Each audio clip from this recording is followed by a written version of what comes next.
Dokumen resmi dan catatan. Terkait KJV. The King's Instructions to the Translators, Lex 4. Raja James Triplerianus mengeluarkan instruksi resmi kepada 47 sarjana yang ditunjuk untuk menerjemahkan Alkitab ke dalam bahasa Inggris. Dokumen ini disebut juga Rules to be Observed in the Translation of the Bible.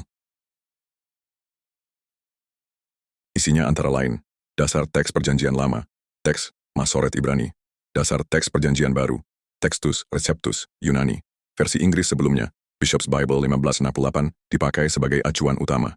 Instruksi ini tercatat dalam The Translators to the Reader, Preface KJV Sangstanan 11 dan Arsip Sejarah Inggris.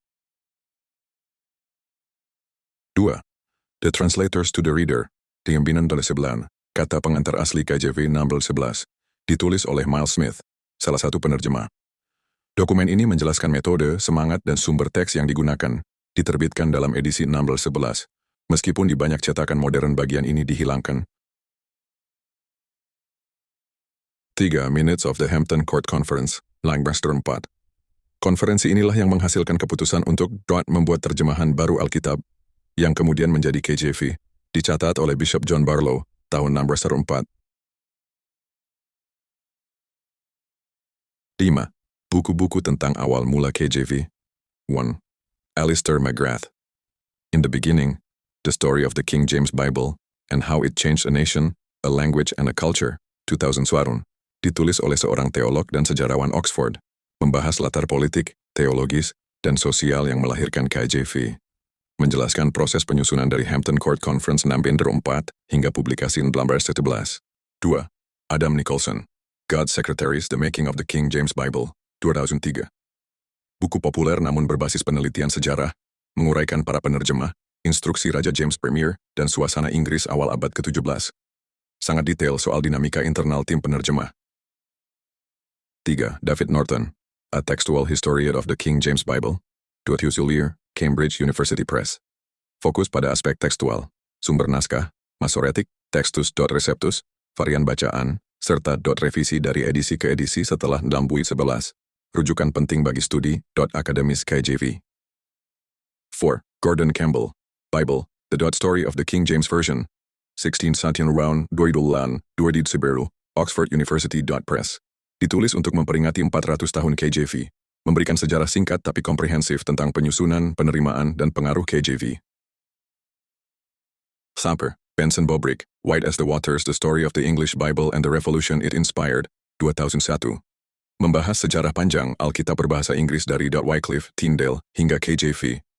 Menjelaskan bagaimana KJV menjadi puncak tradisi penerjemahan Alkitab ke dalam bahasa Inggris.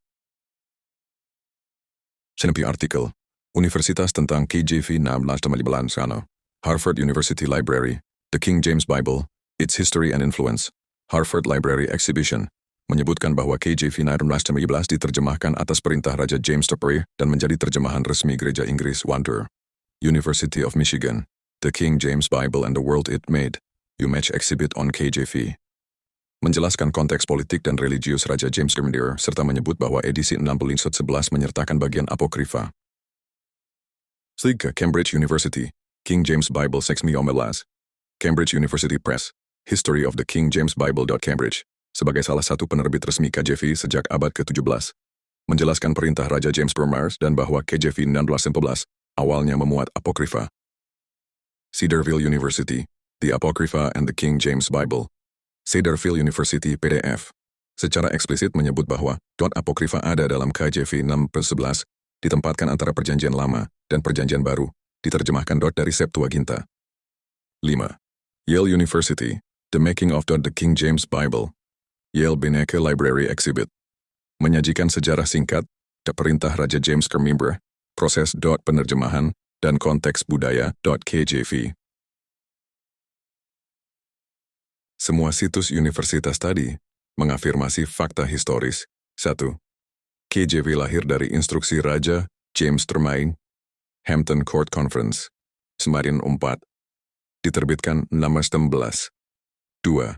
Deuterokanonika memang ada dalam KJV 1611, baru dihapus belakangan oleh penerbit Protestan pada abad ke-19.